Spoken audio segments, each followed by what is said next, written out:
Hello everybody, in this tutorial I'll show you how to get the charging station and how to use it in ICARUS.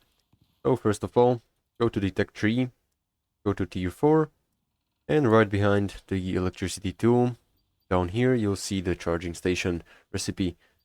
Go ahead and unlock it, and also you can use the manufacturer or fabricator to craft it. And now to craft it, you'll need some of these materials, which are pretty basic to get. So once you've gathered them, go ahead and craft it.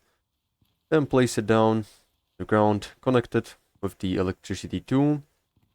And then to use it, just place some kind of a battery powered thing from this selection inside of here. And it is going to power the battery of the thing. So as you can see, it recharged my flashlight. So this is pretty much all, how to get it and how to use it.